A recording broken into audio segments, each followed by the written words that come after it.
দলের ভরাডুবির দায়িত্ব নিয়ে ইস্তফা দেবেন না জানিয়ে দিলেন সুকান্ত মজুমদার। পোরখোয়া দিলীপ ঘোষকে সরিয়ে বঙ্গ বিজেপির মুখিয়া হওয়ার পরে দলকে জয় এনে দিতে পারেননি তিনি, বরং তার সুযোগ্য নেতৃত্বে কলকাতা কর্পোরেশন থেকে শুরু করে বিভিন্ন পুরসভা এমনকি পঞ্চায়েত ভোটে লজ্জার হার হজম করতে হয়েছে বঙ্গ বিজেপিকে। এমনকি সদ্য সমাপ্ত লোকসভা নির্বাচনে গতবারে জেতা 6 আসন হাতছাড়া হয়েছে। তবুও দলের ভাড়াডুবির দায়িত্ব নিয়ে বঙ্গ বিজেপির মুখিয়ার কুর্সি ছাড়তে নারাজ সুকান্ত মজুমদার। শুক্রবার সাংবাদিকদের সঙ্গে কথা বলতে গিয়ে বঙ্গ বিজেপির মুখিয়া স্পষ্ট বলেছেন, বিজেপির রাজ্য সভাপতির দায়িত্ব নেওয়ার আগে আমি গিয়ে কাউকে বলিনি আমাকে সভাপতি করুন, তেমনই এখনও কাউকে বলবো না আমাকে রেখে দিন।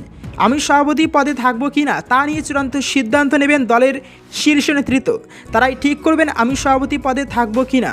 লোকসভা নির্বাচনের ঢাকে কাঠি পড়ার আগেই বঙ্গ বিজেপির মুখিয়া সুকান্ত মজুমদার একাধিকবার সাংবাদিকদের কাছে দাবি জানিয়েছিলেন 2019 সালের লোকসভা নির্বাচনের ফলকে টেক্কা দিয়ে দুরন্ত ফল করবে বিজেপি। 30টির বেশি আসনে জিতবে দল।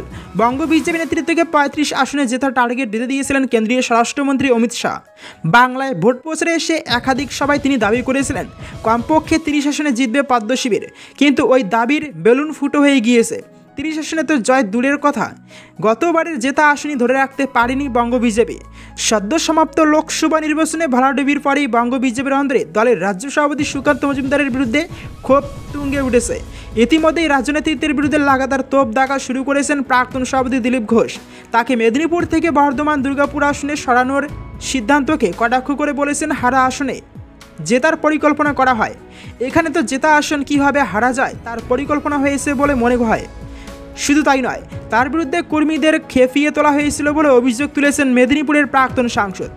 শুধু দিলীপ নয়, বিষ্ণুপুর থেকে জয়ী বিজেপি সাংসদ সৌমিত্র খা এবং হুগলি থেকে হেরে যাওয়া লকেট চট্টোপাধ্যায়ও রাজ্য নেতৃত্বের ভূমিকা নিয়ে প্রশ্ন তুলেছেন।